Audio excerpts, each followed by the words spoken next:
No auge do seu poder, depois de ter derrotado Bruto, Pompeu, Lépido e, claro, seu principal inimigo e adversário Marco Antônio, Otaviano estava no topo do mundo e todos em Roma se perguntavam o que ele iria fazer. Iria ele buscar um cargo de ditador vitalício igual a Júlio César? Ou talvez se coroar rei? Na época, todas essas hipóteses eram levadas a sério. Só que Otaviano decidiu tomar um caminho totalmente diferente. Mais do que ninguém, ele sabia que os anos ininterruptos de guerras e crises tinham deixado a República Romana destroçada. Na teoria, o Senado governava os territórios dominados por Roma, mas, na prática, os romanos estavam mergulhados na ilegalidade. Porém, por mais afundado e em crise que o Estado romano estivesse, Otaviano sabia que os senadores jamais iriam abrir mão da sua influência para ceder a ele o poder total e absoluto que tanto almejava. Se ele se colocasse como um ditador, era certo que muitos anos de crises ainda viriam, e que ele não teria tempo hábil para reestruturar Roma. Então, utilizando mais uma vez sua grande inteligência, ele decidiu jogar um jogo arriscado e perigoso, cujo grande prêmio era todo o poder de Roma. No dia 13 de janeiro do ano 27 a.C., Otaviano informou ao Senado que não só estava desistindo da vida pública, como também iria devolver todos os seus poderes para os senadores, abdicando assim de toda a sua influência política, militar e governamental. Pegos de surpresa, alguns senadores viram essa renúncia como uma possibilidade real de concentrar mais uma vez o poder da República no Senado. No entanto, isso era só uma ilusão, pois esse anúncio de Otaviano fez a imensa maioria do Senado entrar no mais completo pânico, já que eles temiam que o seu afastamento da vida pública iria pôr fim à pouca estabilidade que havia sido conquistada, o que possibilitaria o reinício de guerras civis e de tribulações que os senadores não desejavam passar mais uma vez. Por conta disso, os senadores praticamente imploraram para Otaviano desistir dessa sua decisão, embora ele parecesse irredutível. Por conta disso, as propostas dos senadores para que ele permanecesse foram ficando cada vez mais absurdas, ao passo que cada oferta feita pelos senadores ia praticamente extinguindo a República. Então, após muitas deliberações e ofertas, finalmente os senadores ofereceram algo que fez Otaviano se interessar. Primeiramente, o jovem general teria a honra de comandar e supervisionar durante uma década gigantescos territórios de Roma, sendo eles a Gália, o Chipre, a Cilícia, o Egito e a Espanha. Em uma primeira olhada, essa grande honra concedida a Otaviano parecia apenas mais uma das recorrentes negociações do Senado, mas nesse caso era muito mais. Otaviano agora não iria apenas administrar a maior parte de Roma, como também teria sob o seu comando direto quase todas as legiões. O Senado ainda controlaria regiões valiosas, como a Macedônia e o norte da África. Mas o seu poder seria quase que simbólico, pois os senadores teriam sob o seu controle direto apenas 6 legiões, enquanto Otaviano teria pelo menos 20. De certo modo, podemos dizer que o Senado estava dando a legalidade para ratificar os poderes que Otaviano tanto sonhava. Com todo esse poder, ele podia garantir que seus aliados mais próximos comandassem essas províncias e que suas ordens fossem seguidas à risca. Mas tudo isso ainda não era o suficiente. Para sacramentar definitivamente seu poder, foi decidido que no dia 16 de janeiro do ano 27 a.C., Otaviano receberia 2 títulos. Um deles foi o de Príncipe Senatus, um título que no passado significava que seu portador era o membro mais influente do Senado. Contudo, dessa vez o significado seria bem maior, pois, segundo apontam os historiadores, esse título praticamente denotava que Otaviano teria poderes reais dali para frente. Ele também receberia o título de Augusto, que tinha um significado tanto religioso quanto político, com o significado dessa honraria podendo ser traduzido como o reverenciado ou o ilustre. Para completar, ele ainda tinha o direito de colocar a majestosa coroa cívica sob sua porta, além de poder adornar seus batentes com louros. Após muitos anos, o agora poderosíssimo Augusto via Roma se curvando à sua vontade. Porém, mais uma vez ele foi cauteloso, sabendo que demonstrar ter um ego inflado para as massas ou se posicionar como uma espécie de divindade iria afetar sua influência. Além do mais, ele sabia que por mais poderoso que o homem fosse, a qualquer momento ele poderia ser destruído caso se descuidasse, como foi o caso de Júlio César. Por causa disso, Augusto demonstrou aceitar relutantemente os títulos oferecidos pelo Senado, além de evitar utilizar símbolos de poder real, como uma coroa, cetro ou a túnica púrpura. Em vez disso, ele fazia questão de demonstrar seu respeito pelos senadores, visando manter a impressão de que eles ainda continuavam comandando os rumos de Roma. Como de costume, essa estratégia acabou dando muito certo, tanto que, pelos seus atos de boa vontade, Augusto recebeu do Senado um belíssimo escudo de ouro, contendo a inscrição Valor, Piedade, Clemência e Justiça, que ficava exposto nas reuniões da Cúria. O tempo então passou, e mesmo que seu poder fosse quase absoluto, Augusto continuava seus esforços para manter a impressão que dividia o poder com o Senado. Contudo, ele percebeu que tinha um sério problema em suas mãos. O objetivo de Augusto não era só o poder pelo poder, ele ambicionava que sua linhagem continuasse governando Roma para sempre, mas isso não seria uma tarefa fácil. No ano 23, seu sobrinho Marcelo faleceu repentinamente, apenas com 21 anos. E na primavera daquele mesmo ano, Augusto começou a sofrer impactos de uma doença grave, levando ele a acreditar que seus dias estavam contados. Sem muitas opções em mente, ele resolveu nomear seu fiel e leal amigo Marco Agripa como seu sucessor, deixando claro para todos que, se ele morresse, era Agripa que devia guiar o destino de Roma. No entanto, Augusto acabou se recuperando da sua doença, fazendo com que ele tivesse muito mais tempo para definir como seria sua sucessão. Um dos seus primeiros atos depois de sua recuperação foi casar sua irmã Júlia com Agripa, para que essa união garantisse a sobrevivência da sua dinastia. Desse casamento, 2 crianças nasceram, Gaio e Lúcio, que foram tratados desde o seu nascimento praticamente como filhos de Augusto. Mas no ano seguinte, em 20 a.C., um grande problema surgiu em Roma, obrigando Augusto a desviar sua atenção. Uma grande escassez de alimentos se iniciou, e isso rapidamente fez com que o povo entrasse em pânico, pelo temor de que essa fome pudesse se prolongar por muito tempo.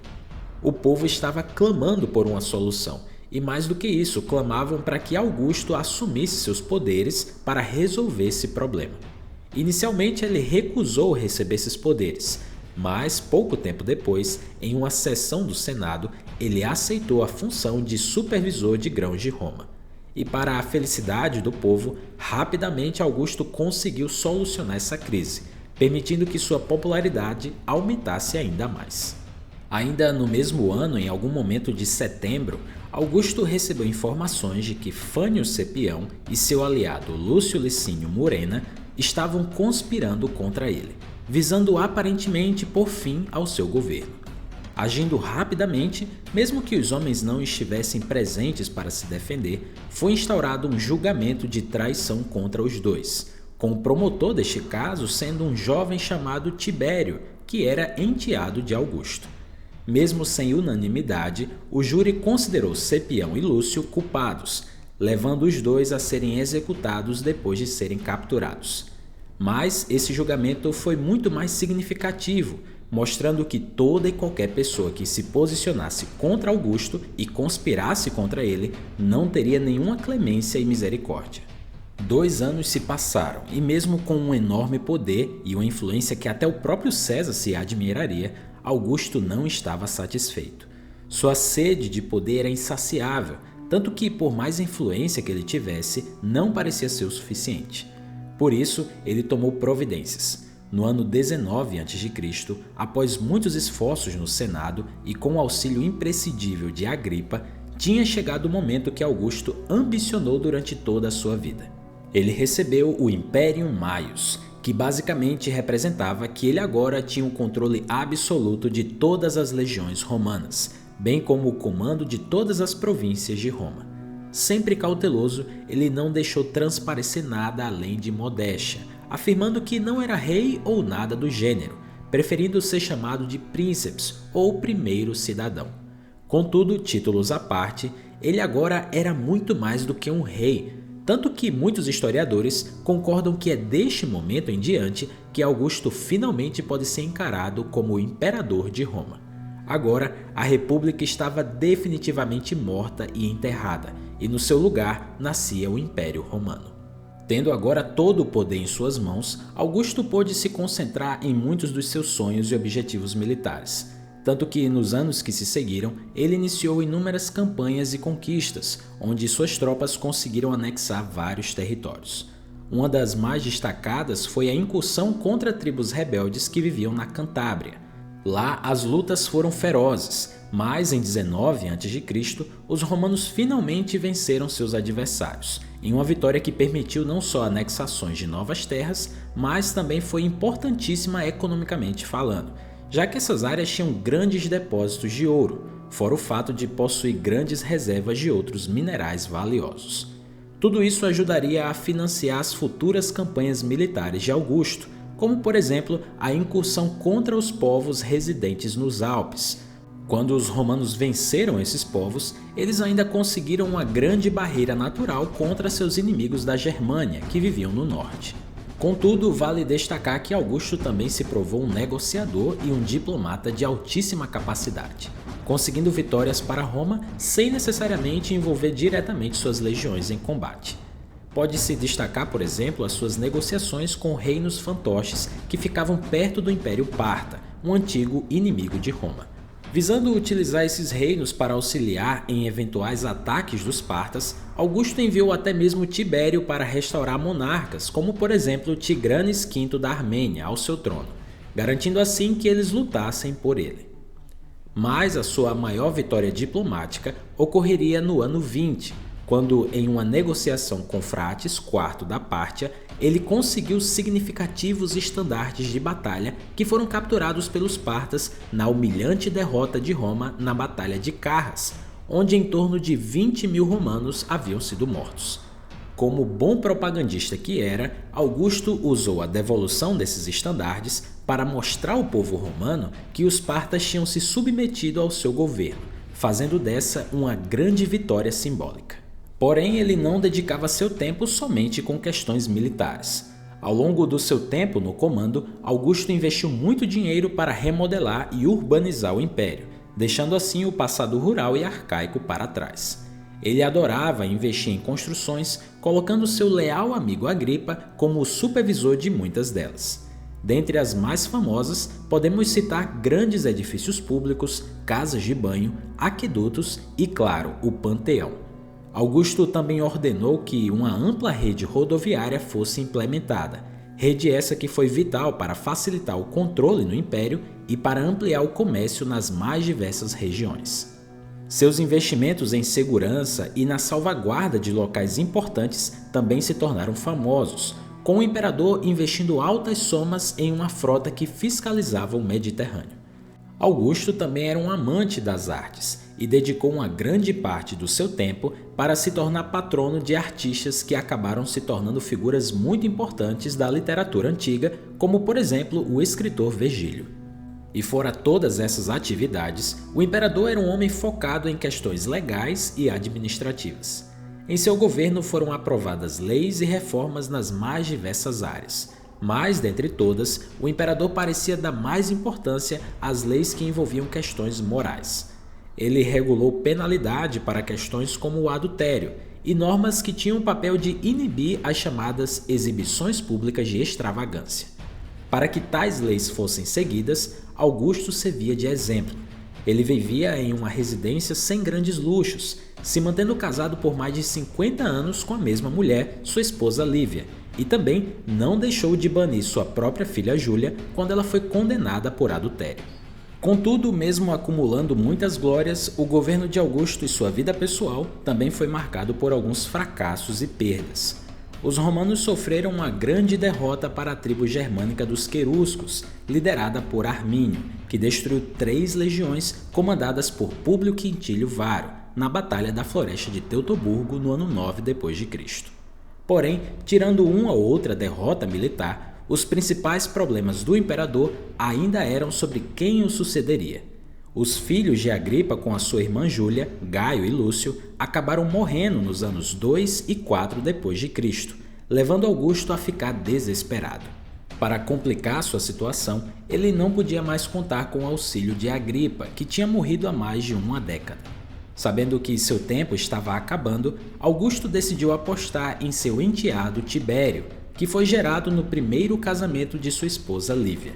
Tibério era recluso e temperamental, mas, sem opções, Augusto optou por ele. Tibério foi adotado por Augusto em junho do ano 4 d.C., com a condição de adotar o seu sobrinho Germânico Júlio César, visando que um herdeiro já estivesse disponível caso algo ocorresse com Tibério. O jovem também teve de se separar de sua mulher, Vipsânia Agripina, para se casar com Júlia, que era a filha de Augusto e viúva de Agripa. Mas, curiosamente, após essa nomeação, Augusto resolveu se retirar da vida pública. Durante seus últimos anos de vida, ele continuou como imperador, mas por seu desejo pessoal, quem governava de fato era Tibério. Com mais tempo livre, ele se dedicou a escrever um registro em primeira pessoa dos seus grandes feitos e realizações, chamado Os Feitos do Divino Augusto. Ele também redigiu uma declaração pública onde deixou declarações como, por exemplo, essa: aos 19 anos, sob minha própria responsabilidade e às minhas próprias custas, formei um exército, com o qual defendi com sucesso a liberdade da República quando ela era oprimida pela tirania de uma facção. Então, após décadas de lutas, conquistas e triunfos, no dia 19 de agosto do ano 14 d.C., aos 71 anos, Augusto faleceu. Consta que suas últimas palavras foram: encontrei Roma como uma cidade de tijolos e a deixei como uma cidade de mármore. Começando sua jornada como o jovem guerreiro de Júlio César, Augusto não só vingou seu pai adotivo, como fez seu nome se tornar sinônimo de poder durante milênios, além de ter chegado muito mais longe do que César jamais teria sonhado. Tamanha foi sua influência e competência que historiadores afirmam até os dias de hoje que o governo de Augusto foi a Era de Ouro do Império Romano, com nenhum outro imperador conseguindo superar seus feitos, fazendo de Augusto uma das figuras mais importantes da história de Roma. Se você gostou desse vídeo, não esqueça de deixar o seu like e também de se inscrever no nosso canal. Eu vou ficando por aqui, então até o próximo vídeo.